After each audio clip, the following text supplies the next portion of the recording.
What's up guys, and welcome back to the channel. In today's video, we're working on my Toyota Tacoma, and specifically we're installing an upgraded sound system. So I have this box here from OEM Audio. Definitely check out their website. I'll have a link down in the description below.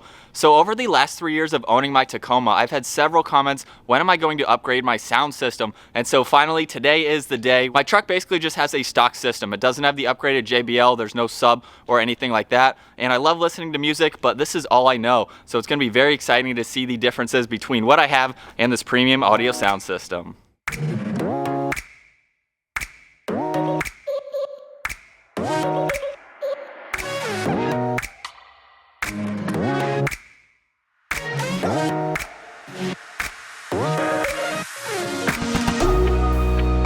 With everything unboxed now, we can go ahead and take a look at everything that comes with this kit. I have a subwoofer, so that's gonna be pretty cool. I have what I believe is the amplifier. We have all of the speakers, all of the wiring. This is a plug and play system, so it shouldn't be that hard to install, maybe a little bit time consuming. But before we go ahead and do that, I wanna do my own audio test. So this is not going to come across on camera, but I have some copyright-free music that we'll go ahead and listen to. I usually use this song at the end of our videos. It has a pretty good bass to it. So this is just the bass line. I'm gonna keep it at the same. To me, it sounds good. I got a little bit bass going even though I don't have a sub or anything like that. So this is the before reaction. My honest opinion, I like it. I don't know anything else, so I like it in my opinion. It's great for the music that I listen to. All right, so moving on to the install, I already went ahead and worked on the passenger side because all of the wiring is gonna be done on the driver's side. So I'm gonna show you how to do all of these speakers as well on the driver's side. So I'm gonna start up front with the speaker up in the dash. Here is the stock one. You can see it's pretty bulky, especially when you compare it to the OEM Audio speaker, but I really like the quality of it as well. Very sleek in its design. And so moving on to the removal of the speaker, you're gonna start with removing this cover for the A-pillar. Now I don't have a grab handle on the driver's side. I do have a grab handle over on the passenger side, and it's really not going to be that different. The only difference is on the passenger side, you're gonna have 2 bolts instead of 1. So this is a 10mm, we'll go ahead and loosen that. And so once you have that loosened, or the 2 bolts on the passenger side, from there you can just kind of pull this down away from the pillar. And I think I don't have to have the door open, but from there you can just wiggle it right out. So from there, we're gonna go ahead and remove this cover here. And it's really not all that hard to do. Just have to kind of wiggle it a little bit. There are a few tabs in there. There we go. All right, so once we remove that, I'm going to grab my 10mm. You can use a socket if you want to, but just the angle in here is not going to work the best. So with both of those out, it's a little tight in here, as I found on the passenger side. There we go. These speakers also fit very nicely. There's only one way that they go in. I've also noticed too with the passenger side that there's no left or right, or no driver's side versus passenger side. So you just have to make sure you have the right speaker for the right location. So with that click, we can go ahead and install the new speaker. So with the dash speaker now installed and all the trim pieces back in place, of course that's just the reverse order of how you took those out. I'm gonna go ahead and move on to the front door panel here. I'm gonna start with this piece just above the top here. All you have to do is pop it out like that. I will take all of these white pieces back out and place them on the back side of this just to make it easier for the reinstallation. And from there are 2 Phillips head screws that you have to remove. The first one is located behind the release handle. So with your trim tool, all you have to do is pop on this tab and you can pull that right out, gaining access to the first one. And then the second one is down in the grab handle here. So all you have to do is remove the felt that's in there and you'll get access to that one as well. From there is a small tab on the front section of the door. I'm just using a flat head to push that in, and then you can also use that flat head to pop it out as well. You can see it's just this little tab right here. And then I'm gonna go ahead and move on to all of the window controls here. So this entire trim piece is going to pop out. I'm gonna use a combination of my flat head and trim removal tool just to make the gap in there a little bit larger. And actually, I think I can go ahead and get my larger tool in there and just kind of slowly work it to pop this entire piece out. Oh, just like that actually.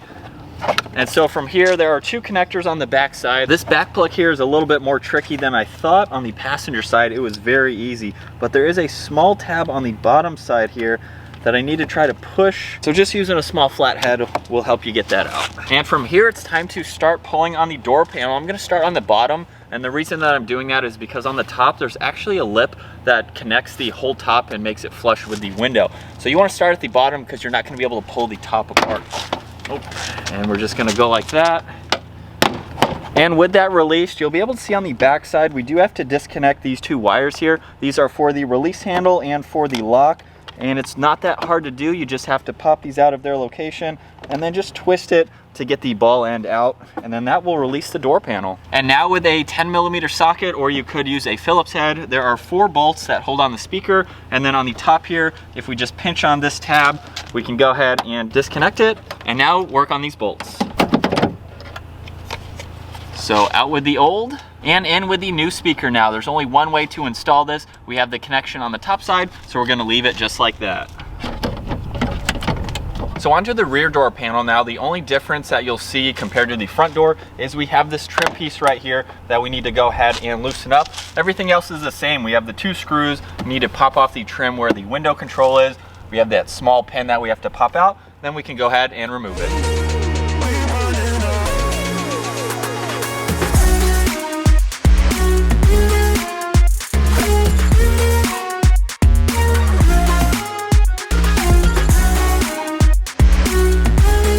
One trick that I have learned too is you want to make sure that all of the tabs come out of the door panel. It'll make it much easier to reinstall. On both doors actually, only this one right here came off of the door panel itself. So I'm just going to use 2 flatheads to remove this, install it back into the door panel, and then it'll be ready to go. And real quick, I don't know how I missed this, but the inside of the speakers actually have carbon fiber. That is a very cool touch to see. Of course, it's on all 4, and it just makes it look really nice.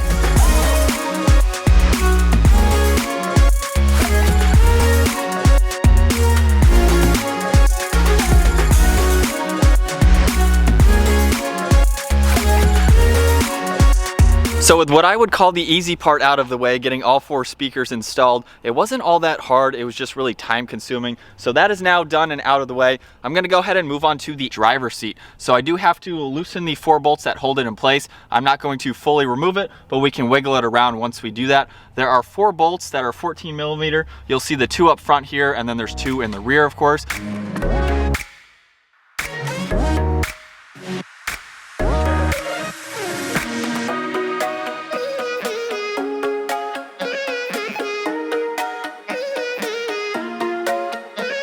Now we have to remove all of the trim panels on the driver's side in order to hide all of the wiring. So I'm gonna start off with this one on the side of the driver's seat. All you have to do is pop this up and then kind of pinch it inwards together, and you can get it to separate from the pieces on the side.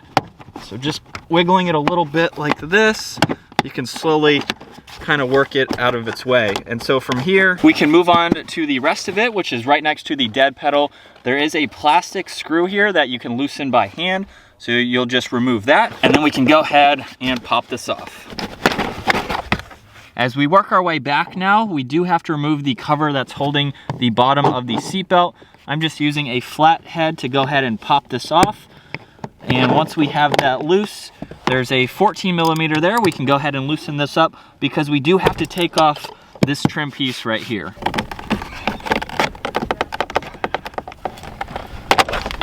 There we go. Hopefully you guys have been able to follow along so far and it's not too confusing, but we have the driver's seat loosened and out of the way. So I would recommend doing that first so you have some movability in the seat in order to get to all of these trim pieces here. And we're working our way all the way to the back now, where the sub is gonna go behind this seat. So we do have to remove this backrest in order to give us some more room. So you can see I've already removed the headrest and I have the back of the seat now moved all the way forward. On both sides in the back here, actually that was easier than I thought. We have to remove these clips or these plastic coverings to get to the 14mm bolts. So there's one on both sides, and then we should be able to remove this backrest. And from there we have 3 10mm bolts in the back side of this cubby that we'll go ahead and remove.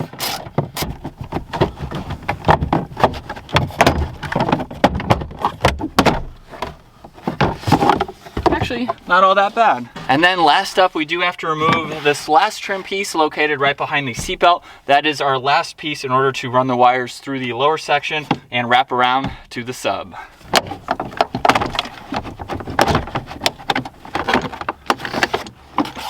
Now it's time to move on to drilling the hole in the factory box for the sub. So you can see we have the connection right here, which means that we're drilling our hole right around here, and it's actually something you're not going to see. So if I ever remove the system, it's going to be nicely hidden on the back side.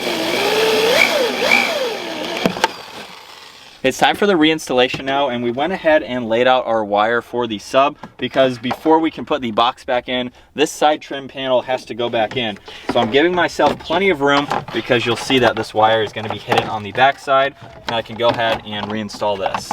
Now it's time to install the sub, and I left myself a good bit, I think, maybe a tad short, so I'll just have to wiggle this to connect it, but I didn't want to have to pull the slack out of the way because there's not going to be any of the wire in the backside there. So I just had to figure out how to connect this real quick. We can slide this in. So moving on to the amp installation, we are underneath the driver's seat right now, and so there's this tab here connecting this black wire right in the center. You can't miss it. I'm just going to use some flatheads to go ahead and remove that connection. All right, and just like that, we have that connection out. Now the kit actually comes with these two brackets right here that have threaded spots on them. So you're going to replace that hole with one of these along with the adjacent one on the opposite side. And with both of those tabs in place, there's a bar right here. I'm not sure if this is going to be the same having this sticker right here, but I'm going to take one part of the amp and kind of wedge it right over that bar. And with it over that bar, I can line up the other side that's gonna correspond with those two tabs that we just put in. All we have to do is we're gonna fish everything underneath the carpet. And in order to do that, there's this bar right here that you can actually kind of loosen up. Now we can go ahead and fish these wires. I'm just gonna stay directly under the carpet here and probably on the back side so you can't see them when the seat is installed. Because remember, these are the mounting brackets for the seat. So anything underneath the seat will be nice and hidden. So I'm gonna leave, I don't know, 6 or 7 inches just to give ourselves enough room. So the bolt at the factory wiring or factory speaker, I don't even know, but there's a ground, there's a bolt basically right here underneath the carpet where my finger is. I believe that's a 10mm socket, so we can run this back through and hook that up. So just a quick rundown where all the wires go into the amp itself. I'm going to start off with the single wire right here. This is running from the subwoofer. Now if you have a single sub like I do, it's going to plug right into the subwoofer outlet directly into the amp. Some kits with this company provide 2 subs, so if you have one, it's going to go directly into here. Earlier I thought it went into this cable here, so this is actually going to be a useless cable right now. We also have this thicker wiring harness where you'll see this green cable over to the right side and then the 20-pin connector right in the center. And then last up, this hanging cable here is useless with the single sub, so I will be disconnecting this wire along with this wire. So we have the amp all hooked up and we have all the wires almost ready to go. Before we do that though, we have to take out the stock head unit because there will be some wires that are going on the back side there. And this really isn't that hard to do. I haven't done it in a while. But it should just pop out like that. Oh, there we go. Actually, I might need a 10 because everything is always a 10. All right, so we have 4 10mm and that should pop this out enough for us to hook up the new wires. But this is where we're gonna get access to the cables. So we have to run them underneath those trim pieces that I showed earlier, up behind the steering wheel. So we ran the wires up behind the steering wheel and back to right here where you can see. So we've disconnected these 2 cables here. They're easy to know what's what because this is the only blue one on the backside and the one right next to it. So we're gonna take those and they correspond to these open plugs here, and then these ones are gonna plug into the factory head unit. I think this is right. We got that one right there, this one right here. And so that's our relay for the new speakers into the factory head unit. With the dash now put back together, we have the yellow wires that we're gonna work on now. They actually start just up underneath the steering column there. We ran it through the firewall on the driver's side, and you can see them sticking out here, of course. We're gonna go ahead and cut it, so that way we don't have all of this extra in the way. And now once I have this cut, we have the connector to go ahead and hook this up to the positive side of the battery. So you'll see this here. It actually came with a fuse, so we already installed the fuse. And then we can take this end. Once we take off some of the covering, we can go ahead and connect it. We are finally done installing the OEM audio system, and now we are going to hear the afters. So I'm gonna play the same song. We're gonna have it on the same volume, 35 as well. And I'm excited. Let's go ahead and listen to this bass. Wow. I have Brian here with me because he helped me with the install. You can feel that in all of the speakers, not just the sub. Whoa. It feels like we're in a movie theater. I'm genuinely impressed. Like, I'll have to play the before for you guys because it's been so long for us. We've been at this about 5 hours now. So this is just the bass line. I'm gonna keep it at the same. To me, it sounds good. Wow. That little noise, the tweeters and stuff, it just like a surround sound. Now this is, we haven't configured this yet. Like I can go into the bass, treble, and all of that just to kind of dial it in a little bit with the factory settings. But I think that's gonna wrap it up for our install with the OEM audio sound system for the Toyota Tacoma. I hope you guys enjoyed today's install. I have finally upgraded my sound system. I have a subwoofer. I have really amazing speakers finished with carbon fiber, which is a really cool touch to see. So definitely be sure to check out OEM Audio. I'll have all their information down in the description below. If you guys enjoyed today's video, give it a huge thumbs up. Consider smashing that subscribe button. We'll see you guys in the next video.